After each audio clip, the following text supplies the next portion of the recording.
artisan's soul goes much deeper than simply those who understand themselves as artists and are pursuing careers in an overtly creative field. I've come to realize, after over 30 years of studying human creativity, that the great divide is not between those who are artists and those who are not, but between those who understand that they are creative and those who have been convinced that they are not. The great divide is between those who understand that their very nature is that of an artist and those who remain unaware or in denial of their artisan soul. The quote's from the beginning of a book called The Artisan Soul by an author named Erwin McManus.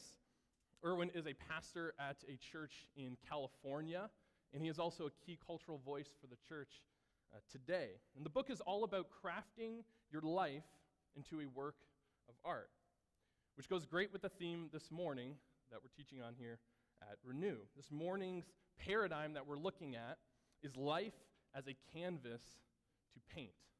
Life as a canvas to paint. Erwin continues on in saying that Western culture has trained us for standardization and conformity rather than uniqueness and creativity. We've been conditioned to see life more as a standardized test to pass EQAO, the literacy test, rather than seeing it as a canvas to paint. And he says that the church has fallen into this trap as well. In the church, we've built discipleship programs that are around conformity to a particular way to think, a particular way to see things, and a particular way to behave and feel, rather than equip Christians and unleash their God-given creativity. And so this morning's sermon is all about unleashing your identity as an artisan and using your God-given creativity to create.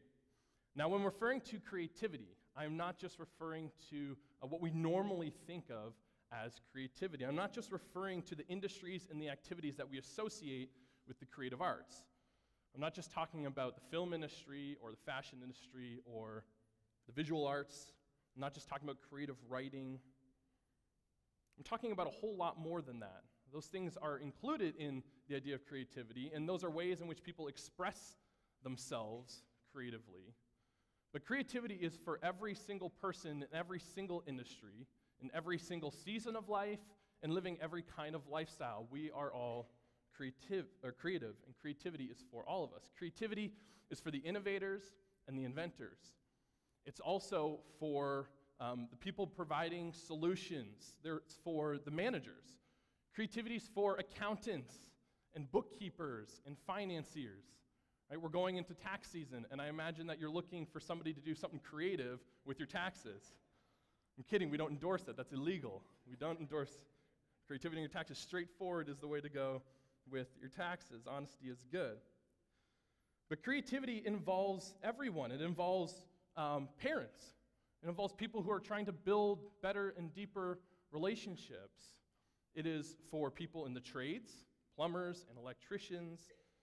It's also for discipleship and people working in ministry. It's also for missional living and thinking of ways to creatively reach our neighbors. It is for people in school, and people in retirement, and everyone in between. Creativity is for everyone. Really, whatever that you can make a decision on, whatever God has given you the freedom and the authority to choose, you can use your God-given creativity to come up with better choices or to make the right choices. That's really what we're talking about here this morning. And that's because your life is unique. God has given you a unique canvas to paint. He's given you a unique set of giftings. He's given you a unique set of skills. He's given you a unique influence. He's given you a unique place to live. You're surrounded by different people. You have a unique sphere of influence. And so God has called all of us to use our creativity to live because He's given us all a unique canvas to paint based on all that He's given us and everything that He has put around us. And so the first truth this morning that we're talking about is that you were created to paint. You were created to paint. In other words, you were created to create. And the question is, well, how do you know that? Where does that come from? If you have a Bible, you can turn to Genesis 1:27 to 30. I want you to check out what the writer of Genesis is saying here about humanity. And keep in mind that the writer is writing this just after he spent a whole lot of time talking about all the things that God has created as good, as beautiful, as intelligent, as purposeful. This is what he says about humanity following all of that narrative. Genesis 1:27 to 30, it says, "So God created mankind in his own image. In the image of God, he created them, male and female, he created them." He goes on to say that God blessed them, and he said to them, "Be fruitful and increase in number. Be fruitful and increase in number. Fill the earth and subdue it. Rule over the fish in the sea and the birds in the sky and every living creature across the ground." He goes on to say that God says, "I gave you every seed-bearing plant as fruit for sustenance for you, and I've given all the green plants for all the animals who walk across the ground to eat." It's no coincidence that we have an innate desire to create, and that's because we were made in the image of a creative God, a creator God, who creates things with purpose. And he's called us, it says there, he's made us to take his raw materials of earth, subdue the earth, multiply, be fruitful, take all that I've made, everything that is beautiful and everything that is good, and do something with it. That's actually our primary act of worship. What we're doing here on Sunday mornings and singing, that is an act of worship, but our primary act of worship is taking God's good creation and doing something with it, creating out of it, multiplying it and being fruitful, and turning it into other beautiful works, because he made us in his image to do that with the rest of his creation. And so during this series called Life As, we've been kind of coming up with paradigms to think through that are quite biblical, and we've also been tying it into a character in the Bible. So can you guess this morning which character you think best represents seeing life as a canvas to paint? Anyone have any guesses?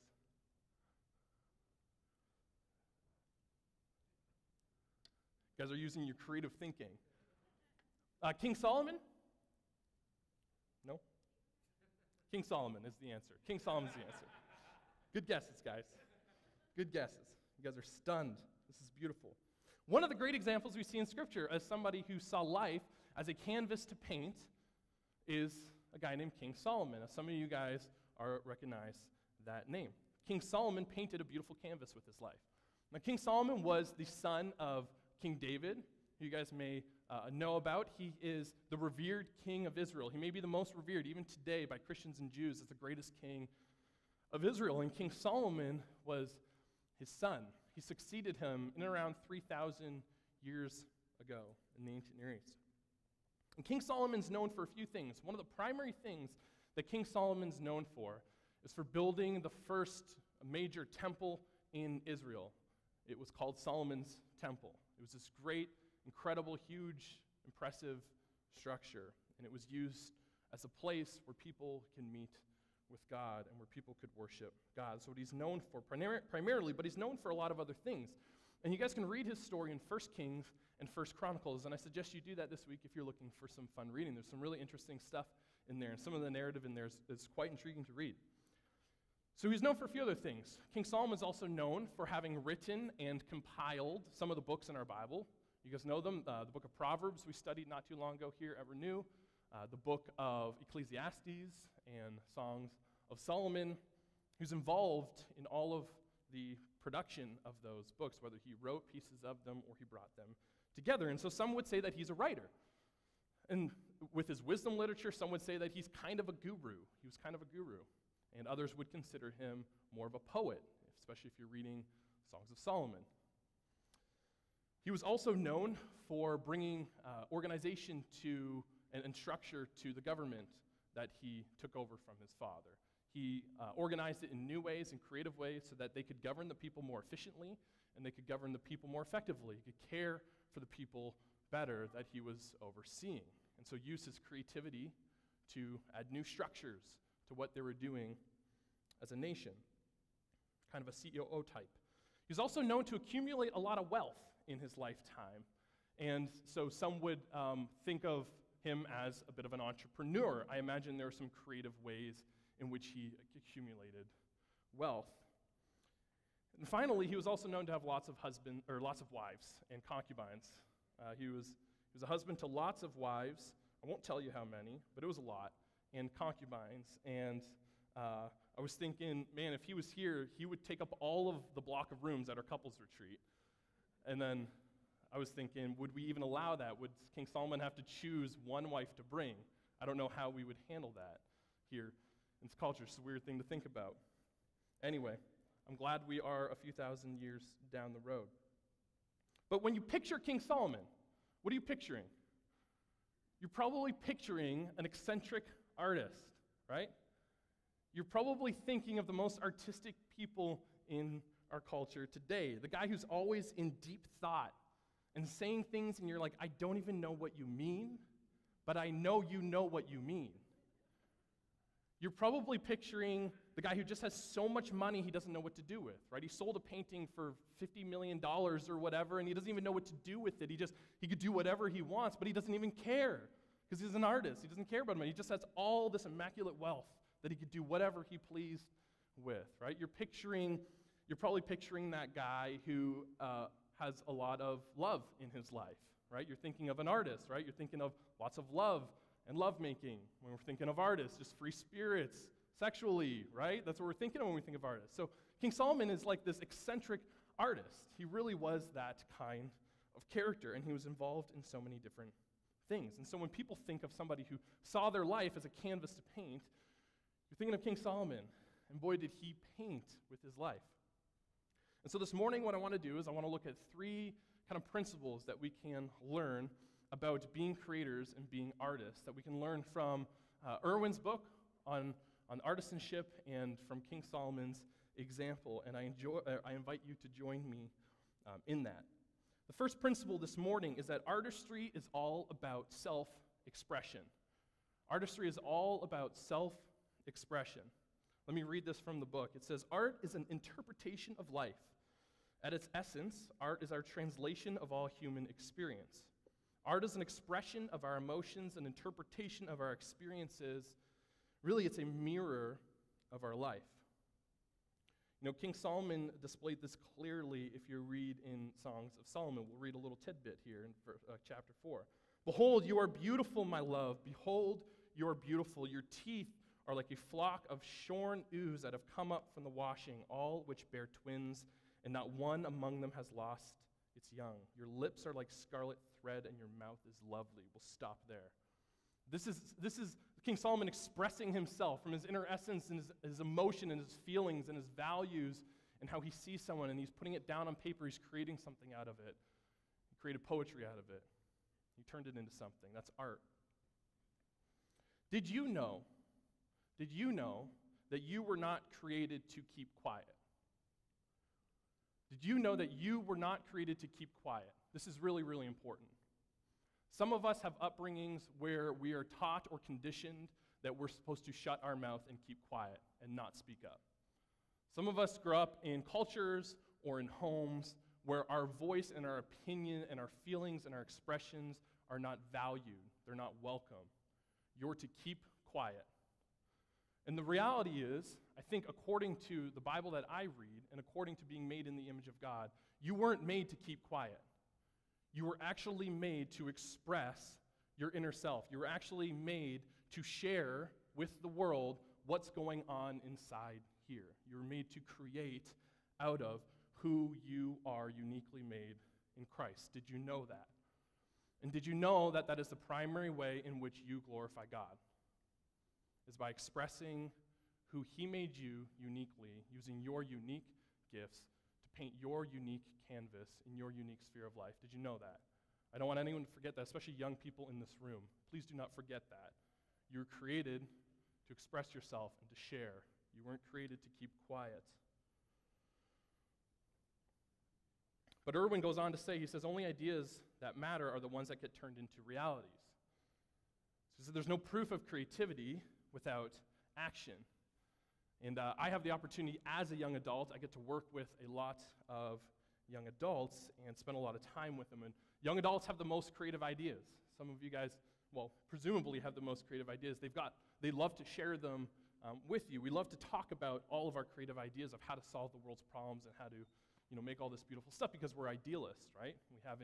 We haven't hit the real world where, we're restricted in some ways or, we know some things can happen. So we have all these great ideas as young adults. We're creative and we love to express those ideas. I have so many young adults that I'm connected to that are so passionate and so creative. And I love talking to our young adults about creativity and about doing something new.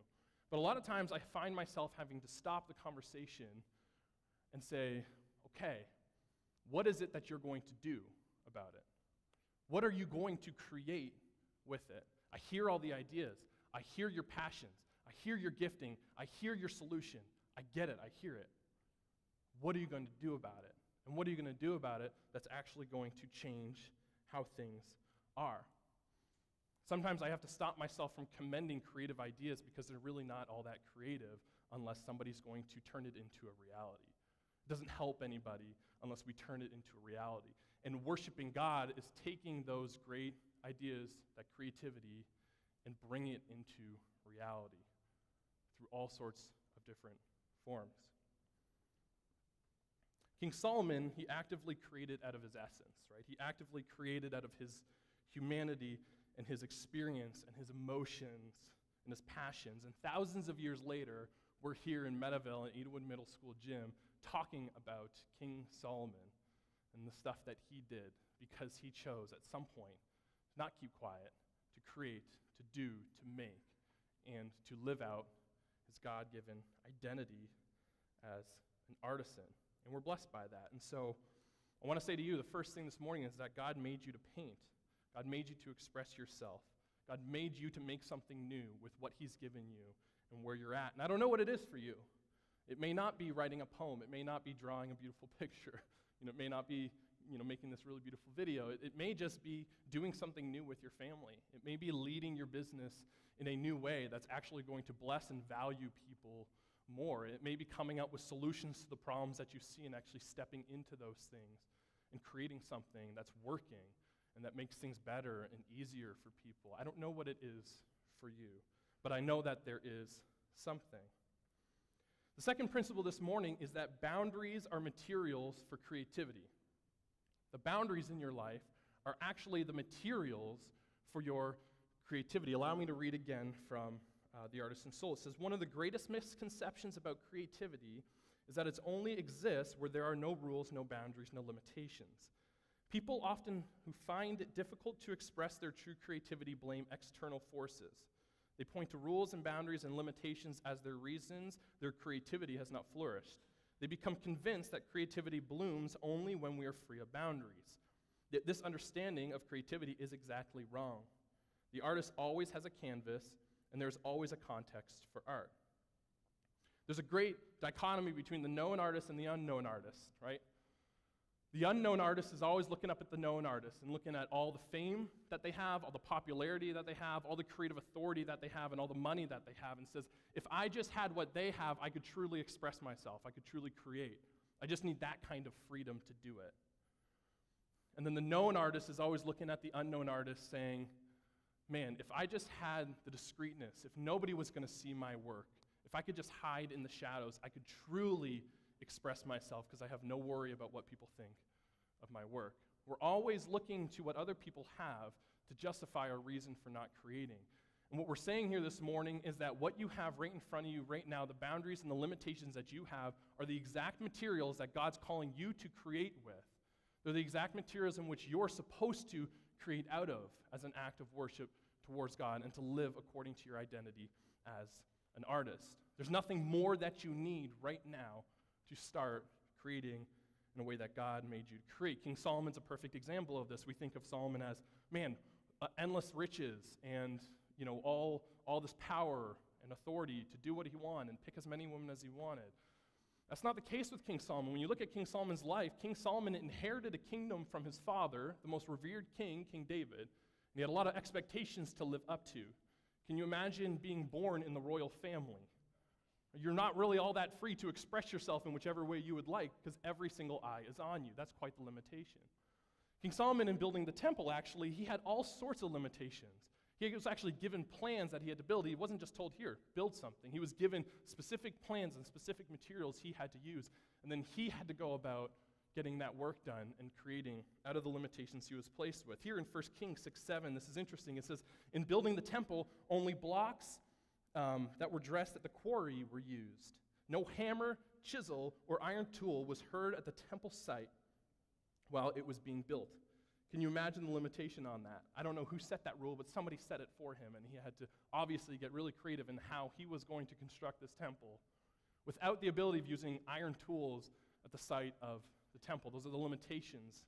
But we don't revere King Solomon for his ability to create with endless possibilities and no boundaries, but because he took what he had and he created. And Irwin goes on to say, he says that your humanity is the most important canvas that you have. Your humanity is the canvas that God has given you to paint. And so, like I said, I don't know your limitations. I don't know your background. I don't know your circumstance. I don't know what you've been brought up with.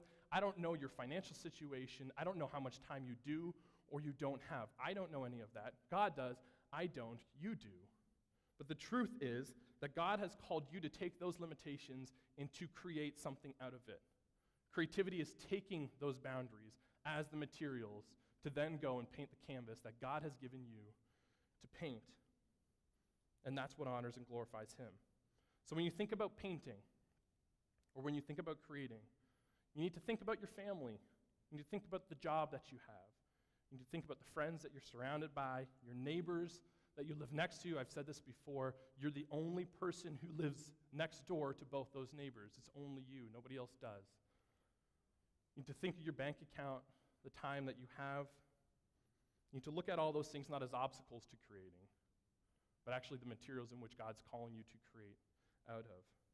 They're exactly what God is calling you to use today to start creating, to start painting the canvas in which he's given you to paint, which is your humanity and your life. The third principle this morning that we learn is that beautiful art is formed in the details. Beautiful painting is a culmination of thousands of very intentional and very purposeful strokes of a brush. Beautiful art is found in the details. God's own purpose of creation, or God's own process of creation, was meticulous in the details in which he paid attention to. And he's also made it that way for us.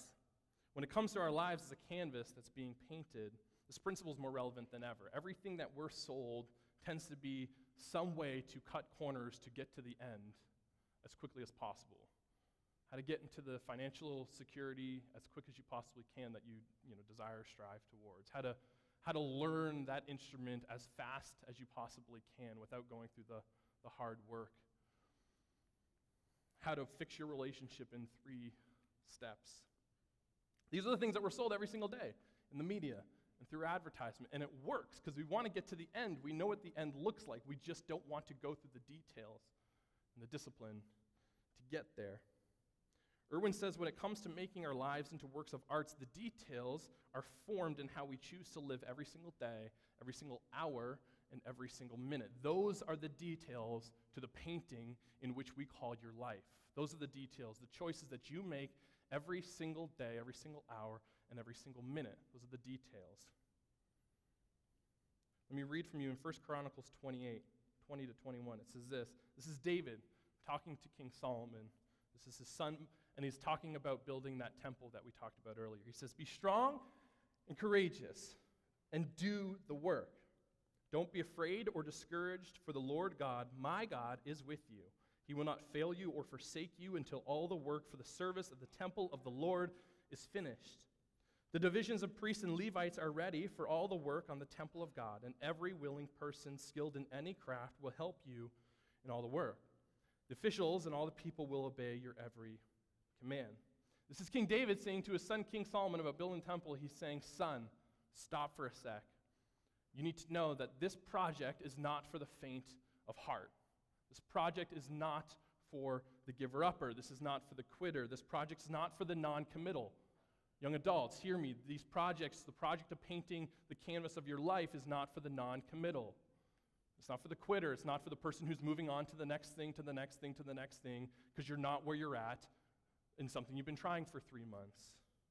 It's not for the lazy. It's not for the easily distracted. It's not for the self-centered. It's not for the hedonist, the person who just wants ease and pleasure in life. This project is not for those who run away in the face of adversity. It's not for those people. He's saying, son, this project is not for those people. He's saying you have everything you need in order to get the project done. The only thing that will stop you in getting this project done, in building this temple, into creating this art that you've been called to create, into finishing this painting is you. That's the only thing that'll stop you. You have all the strength and the courage from the Lord that you need. The only thing that'll stop you is yourself. And he says, take strength and courage, be strong and courageous. Why? Because building the temple was going to be a long process. It's going to be 20 years, 30 years. There's so many details that had to be met, that had to be done. The attention, the beauty in the temple is the attention to detail, and the detail just takes a long, long time. But David encourages us in saying, you have what you need to do it. And I'm encouraging us this morning to say, we have what we need to do it. We have what we need to paint the canvas in which God has given us to paint. The materials are accessible to us right here and right now, and God is calling us to create out of it, to start today and to do something with it. So you're an artist. You're called to paint a canvas. You're created to create. Your primary canvas is actually your own life, and the limitations and the boundaries on your life are actually the materials in which you were called to create out of. And the most beautiful paintings, the most beautiful canvases, take a lifetime to paint. But it's attention to the details that makes that painting beautiful at the end of it. It's the attention to detail that makes the art noteworthy and excellent and ultimately glorifying to God. And the act of painting itself is self-expression. Taking your internal essence, bringing that into reality, crafting something tangible from your intangible thoughts and feelings and values and experiences, bringing those into reality in some way. Now, before we finish, there's one truth that we're missing here, and I imagine some of you are wondering where that truth has been this whole time. For all of this to be true and all of this to be worshipful, there's one thing that we cannot forget. And the sad thing is that most artists today forget this really important and one thing. It's very obvious sometimes to us as Christians, but also not so obvious to many of us. Unfortunately, most artists today miss this truth, and their art becomes ugly and wasteful, destructive, empty, and idols of self-glorification. Do you hear that? And you could probably nod your head and go, yeah, I guess that's true. Most art today is empty and are idols of self-glorification. That's what art, for the most part, is today. The truth is that life is a canvas, like we've talked about, and God has made that canvas for us to paint, but He didn't make us to paint alone. God made us as a canvas to paint with Him. Our canvas is to be painted with God. Your life is a God-given canvas, and He intended you to paint it with Him, alongside Him. And another way to see it is God has actually made you a canvas for Himself to paint, and you just happen to be the paint brush. I'm telling you, the only beautiful and noteworthy and glorifying art that we can create in our lifetime is that which is done authentically, and that which authentically reflects Christ in us. That which is done as we live our lives in Christ. It's the essence of God in us, which is that is the essence in which we should be expressing out of. And that happens through a relationship with God. You cannot express yourself, you don't have the essence of God in you, and you cannot express that and create out of that unless God is actually in you. Right? And it's His essence in which we are turning into a reality through creating. That's what it means to paint the canvas of life that God has given us. We cannot do it well without God being at the center of the essence in which we are expressing. Now, hear me, this is an important side note. I'm not talking about making Christian movies and Christian music, cheesy Christian music and Christian music.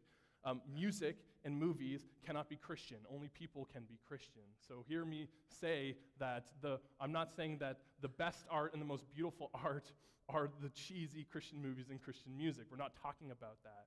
We're talking about the art that is coming out of us and being expressed from us from a point of God being in us and Him leading us and guiding us and calling us and whatever that looks like. Now, if we understand our lives as a canvas that God has entrusted us to paint, we need to realize that our lives are supposed to reflect the very nature of the essence of God. And then we choose to create things that reflect the heart and the character of God. We'll view our values and our experiences and our emotions and our circumstances through the lens of God. That's what it means to create out of the essence of God. It's to see everything and to take hold of the values and the character and our values and our character and our emotions and look at them through the lens of God and say, what would God's be in this circumstance? Then how do I move? How do I choose? How do I decide? What choices do I make out of that?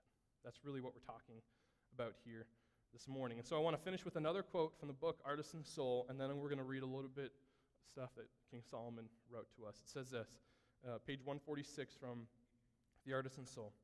It says, everything we create reveals who we are. The materials that form our souls is the only material that we have available to us when we create.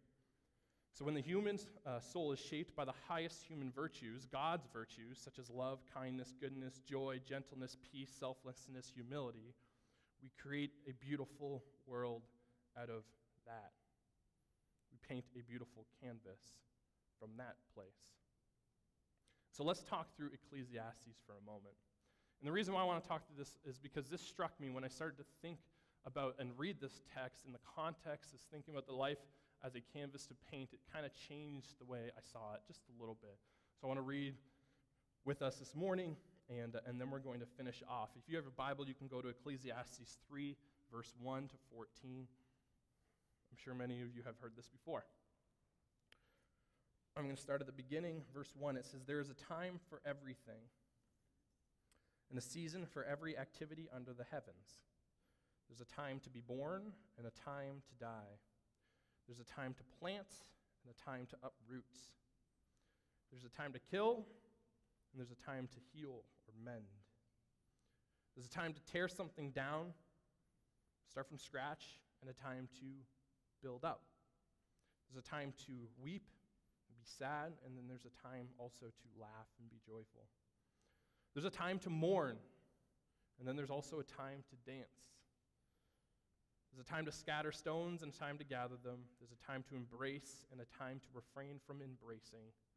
There's a time to search, and there's a time to give up searching.